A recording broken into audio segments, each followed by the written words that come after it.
오늘의 사연 시작하겠습니다. 오래전 이야기입니다. 사연 매번 듣기만 하다가 추억을 안주 삼아 이렇게 글을 다 적어보게 되네요. 제가 군대에 입대도 하기 전인 대학생 시절 이야기입니다. 면허학원 등록해서 2달 만에 면허증을 취득하게 되었습니다. 자만심 때문인지 젊은 치기에 그런 건지 면허증 나오자마자 차를 빌려 어디 먼데 한번 다녀올 계획이었어요. 당시 그냥 잘 알고 지내던 형님의 차를 빌렸는데 주차장도 벗어나지 못하고 그대로 차를 긁어버렸습니다. 운전자 확장보험도 들지 않았던 터라 수리비가 있는 대로 나오더라고요. 수리비를 내겠다 했지만 당시 코올리게나 마찬가지였던 제가 돈이 어디 있었겠어요. 그래서 돈 빌릴 곳을 찾다가 당시 차를 빌려준 형님의 여자친구인 누님이 있었는데 그 누님에게 돈을 빌리게 되었습니다. 당시에 형님하고 같이 해서 자주 만났기 때문에 친분은 오래전부터 있었지만 아무리 그래도 저를 뭘 믿고 그런 큰 돈을 선뜻 빌려주겠다고 하니 조금 의아했습니다. 형님의 여자친구라서 더 그랬다기보다 그 당시에도 객관적으로 보기에도 정말 예쁜 누님이었습니다. 마침 누나가 사는 곳이 제 자취방 근처라서 형님 빼고도 종종 만나서 식사도 같이 하고 근처 편의점에 불러내서 술도 몇 번씩 사주던 누님이었습니다.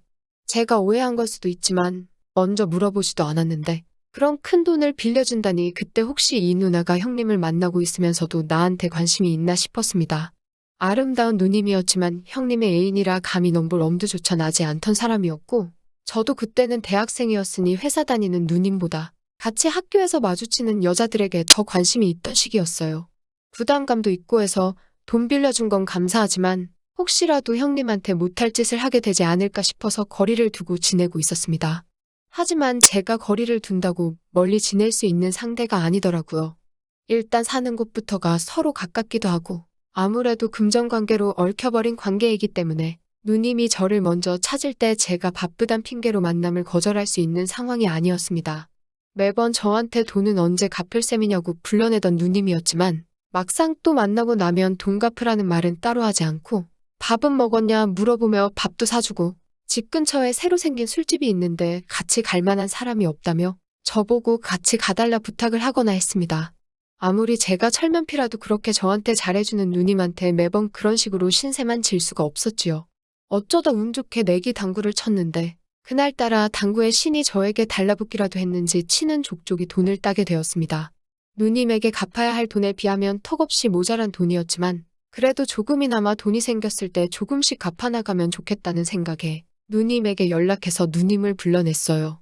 평소에는 집에서 입는 편한 차림으로 오거나 퇴근하자마자 바로 만나서 회사 나갈 때 입는 복장이었던 누님이었는데 그날따라 한껏 차려입고 나왔더라고요. 차려입고 나온 누님을 그날 처음 본 건 아니었지만 왠지 그날따라 기분이 참 묘했습니다. 첫 데이트를 나온 사람 마냥 괜히 누님을 보니 저부터 설레기 시작했어요. 그래서 누님한테 돈 갚으러 나왔다는 원래 목적도 잊은 채 저도 모르게 누님 생각이 나서 한턱 쏘려고 불렀다고 말이 나오더라고요. 누님도 그런 저의 말이 의외였다는 듯이 활짝 미소를 짓는데 기뻐하는 모습이 그동안 나이차가 많이 나는 누님이라고 생각했던 모습보다 그냥 제가 학교에서 자주 만나던 또래의 여자친구 같다는 느낌이 들어서 괜히 설렜습니다. 평소보다 훨씬 기뻐 보이는 누님을 보니 사실 돈을 조금이라도 갚으려고 불렀다고 말하기에는 미안한 기분까지 들었어요. 누님은 제 지갑 사정을 알고 있으면서도 첫 데이트를 나온 여자친구 마냥 한껏 들떠서는 그날 만남을 즐기기 시작했습니다. 그러다 보니 제가 그날 당구로 딴 돈보다 훨씬 더 많은 돈을 쓰게 되어버렸습니다. 누님의 밝은 미소에 취해서 쓸데없는 지출을 하게 된 제 자신이 원망스러웠어요. 그때부터 몇 가지 고민이 머릿속에 오고 가기 시작했습니다. 원래도 제 자취방 근처에 살던 누님이었으니 그날 하루를 신나게 즐긴 누님을 집까지 바래다 주겠다고 하는 길에 5만 가지 생각이 오고 가며 말을 할까 말까 고민하던 차였습니다. 그리고 현관문을 열고 들어가려던 누님을 불러세워서 결국 솔직하게 털어놓았습니다. 사실 오늘 불러낸 이유가 돈을 조금씩이라도 갚으려고 한 거였는데 생각보다 지출을 너무 많이 하게 되었다고. 그래서 정말 미안한 말인데 오늘 같이 놀면서 쓴 돈을 제가 갚아야 할 돈에서 까줄 수 있느냐고 물어봤어요. 저의 염치 없는 질문에 누님이 기분이 상해 실망했다는 느낌이 역력했습니다. 괜히 누님을 화나게 만든 건 아닌가. 그동안 돈 갚으라고 독촉 한 번 한 적이 없는데 괜히 제가 매를 벌고 있는 게 아닌가 그런 생각이 들었습니다. 좋은 소리 들을 거라고는 기대도 안 했지만 조금 걱정이 되기도 했는데 누님이 저를 불러세우며 오늘 쓴 돈이 얼마냐고 제가 부탁한 대로 그 돈에서 까주겠다고 하는 겁니다. 돈 갚으라고 말한 적도 없는데 왜 이렇게 무리를 했냐며 다음부터는 솔직하게 말하라고 하더라고요. 그리고 제가 소액씩 돈을 갚으면 누님 입장에서는 계산하기 번거로우니 되도록이면 한 방에 다 모아서 갚아달라고 부탁을 해왔어요. 그리고 당장 급한 돈이 아니니 부담 갖지 않아도 된다고 제 사정까지 배려를 해주더군요. 그때는 참 누님의 마음 씀씀이에 감사한 마음까지 들었는데 그때는 제가 지금보다 더 철들기 전이기도 하고 호의가 계속되면 그게 당연한 건 줄 안다고 했나요? 누님이 돈을 천천히 갚아도 된다기에 처음에는 저도 조금씩 저축을 하고 있었는데 이런저런 이유로 모으고 있던 돈을 조금씩 빼서 쓰다 보니 갚아야 할 돈이 있다는 사실조차 잊은 채 결국 그나마 모으고 있던 돈도 노는데 다 써버리고 말았습니다. 그때쯤부터 그래도 양심은 남아있는지 죄책감이 들어서 자연스럽게 누님을 멀리하게 되었어요. 근처에 살아서 저를 자주 불러내던 누님이었는데 시험이다 바쁘다 이런저런 핑계를 대면서 누님을 멀리 피하게 되더라고요. 그러다 누님의 태도가 바뀌기 시작한 건 평소처럼 저한테 퇴근하고 밥이나 먹자던 누님의 부탁을 시험 때문에 바쁘다고 거절하고 근처 대학가에서 친구들과 길거리 지나가는 여자들 전화번호를 물어보며 돌아다니고 있을 때였습니다. 지나가는 여자를 불러세워 전화번호를 물어본다고 불러세운 사람이 다른 사람도 아니고 바로 그 누님이었어요. 누님은 시험 때문에 바쁘다더니 이게 시험 공부를 하고 있는 거냐고 잔뜩 실망한 눈치였고 그때부터 누님이 저를 대하는 태도가 180도 달라졌습니다. 제가 누님한테 지은 죄가 있으니 그날 이후로는 누님이 하는 말에 절대 복종을 하게 되었어요. 누님은 그때부터 저에게 이런저런 사소한 부탁들을 하기 시작했습니다. 부탁이 못 들어줄 정도로 어려운 게 아니었고 자잘한 잔심부름 같은 게 전부였습니다. 괜히 오밤중에 불러내서는 비타민 음료를 사오라고 한다던가 집에 와서 못질을 하고 가라던가 하는 어이없는 부탁들이 전부였어요. 그런 어이없는 부탁도 거절할 수 없었습니다. 일단 누님이 저한테 기분이 상해서 돈을 내놓으라고 하면 당장 그 돈을 구할 능력이 되지도 않았기 때문에 최대한 누님의 심기를 건드리지 않으려고 원하는 대로 다 해주려고 노력했습니다.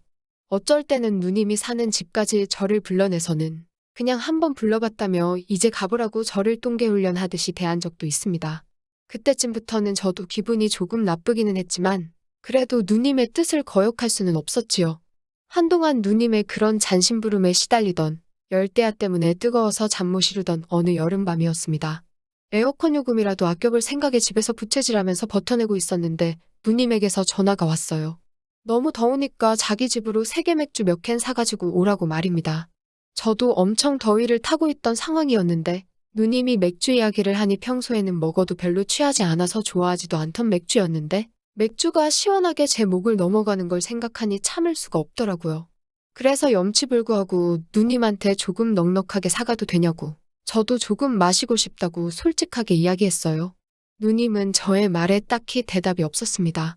그런데 저도 시원한 맥주 생각에 더 이상 더운 걸 참지 못하겠고 죽이 되든 밥이 되든 일단 맥주를 누님이 사오라고 했던 것보다 더 많이 사가지고는 누님이 누님 돈으로 계산해주면 계산해주는 거고 아니면 그냥 내 돈으로 사 먹은 셈 치자고 할 생각으로 편의점 냉장고에 있는 세계 맥주를 거의 종류별로 하나씩 전부 집어가지고 누님의 집으로 향했습니다. 누님의 집 앞에서 도착했다고 연락을 해도 도통받을 생각이 없길래 누님의 집 앞까지 찾아갔어요. 초인종을 누르니 누님이 문을 빼꼼 열고 저한테 왔냐고 물어보는데 문 틈을 보니까 누님이 혼자 있는 게 아니라 누님 친구하고 이미 술자리를 벌이고 있던 상황이더라고요. 저한테 심부름을 시킨 건 저랑 술을 마시고 싶어서가 아니라 더운 날 모자란 술을 사러 가기 귀찮으니 저를 불러내서 사오라고 시켰다는 생각이 들었습니다. 그때 저는 속으로 누님이 더 이상 저한테 관심이 있거나 그런 게 아니고 그냥 돈 얼마 빌려준 걸 빌미로 부려먹으려고 한다는 생각밖에 들지 않았습니다. 그날 저에게 실망해서 저한테 못되게 군다는 생각이 들었어요. 누님은 제 손에 들려있는 봉지를 낚아채듯 가져갔는데 아무리 거리가 가까웠어도 저도 더위를 참으며 맥주 사들고 걸어온 거리가 있었기 때문에 이대로 돌아갈 수는 없다는 오기가 생겨서 문틈을 비집고 들어가 누님의 집 안으로 들어갔습니다. 술자리에 같이 있던 누님의 친구는 누님의 미모에 비할 바는 아니었지만 다들 한가닥 하는 미모를 자랑하고 있었습니다. 술을 얼마나 마신 건지 둘 다 얼굴이 시뻘개져서는 어느 정도 맛이 가 있는 상태였습니다.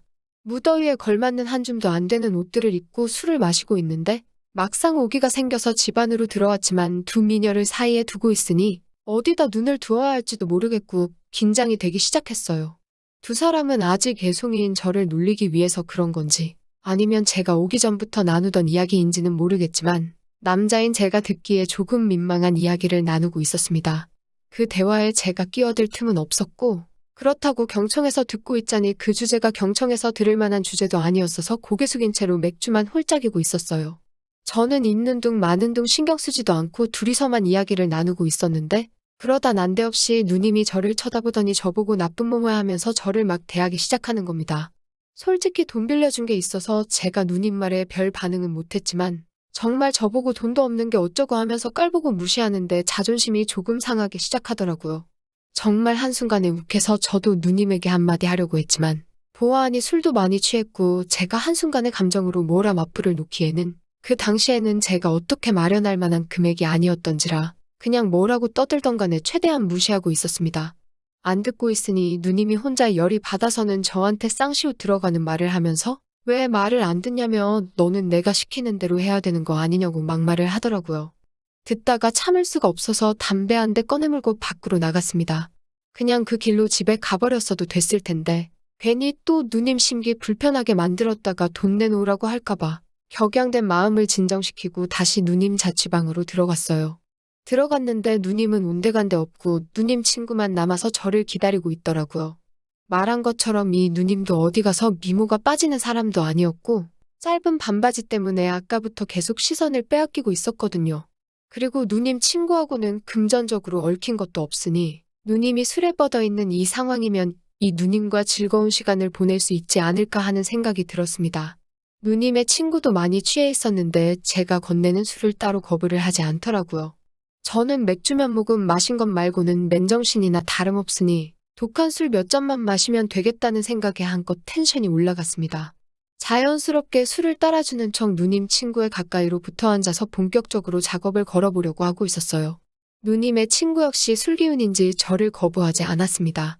한참 술 마시는 걸 미뤄두고 둘이서 재미를 보고 있는데 방 안에서 누님이 술기운으로 고생하는 소리가 들리더라고요. 그 소리가 들림과 동시에 누님의 친구도 정신이 번쩍 들었는지 저를 밀치더라고요. 누님의 친구는 아무리 술에 취했다고 해도 누님을 배신할 수 없다고 말하면서 누님이 저를 동생이 아니라 남자로서 좋아하고 있다는 사실을 말해줬습니다. 애인이 있음에도 불구하고 제가 좋아서 그런 큰 돈을 빌려주고 돈을 갚지 않아도 뭐라 말을 하지 않았던 것이죠.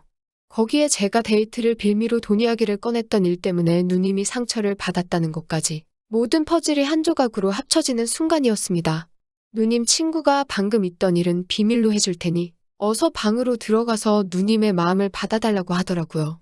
누님 방 안에 들어가니 누님이 술기운에 고통스러운 듯 침대에 상반신만 걸쳐 누워서 바닥에 쓰러져 있었습니다. 레슬링 기본 자세처럼 뒤집어져 있는 모습 때문에 방문을 열자마자 눈뜰곳을 찾기가 힘들었는데 그 와중에 누님과 눈이 마주쳤어요. 그래서 저도 누님 옆으로 다가가서 평소에 저도 누나를 좋아했다고 거짓말이긴 했지만 분위기를 맞춰줬습니다. 누님은 밖에 자기 친구가 있다는 것도 잊은 건지 그 길로 곧바로 저한테 달려들었어요. 제가 누님한테 진정하라고 밖에 누님 친구분 계신다고 말하니 그럼 친구도 같이 하자 그러라고 말도 안 되는 억지를 쓰고 있더라고요.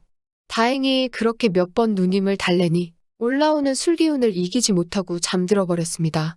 누님 친구도 누님이 잠든 걸 확인하고는 아침에 일어나면 잘해주라고 말하고 자기는 집에 가겠다고 하더라고요. 밤길인데 발에다 준다고 하니 제가 한 말이 늑대나 다름없는데 저를 어떻게 믿겠냐고. 그리고 자기도 아까 하다가 말아서 아쉬운 상황이라 어떻게 될 줄 모른다고 농담을 하고는 콜택시를 불러서 집으로 돌아갔습니다. 그리고는 다음 날 아침에 술 깬 누님하고 거의 애인 사이처럼 지냈습니다. 제가 군대 갈 때까지 누님의 애인인 형님 몰래 만났어요. 면회도 몇 번 와주고 그랬는데 언제부터 연락도 안 되고 면회도 안 오더군요.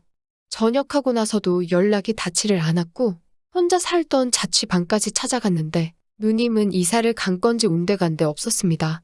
알고 봤더니 형님한테 저랑 만나는 걸 들켜서 된통 당한 것 같더라고요. 다행히 형님이 저를 어떻게 하려고 학교까진 찾아오지 않았습니다.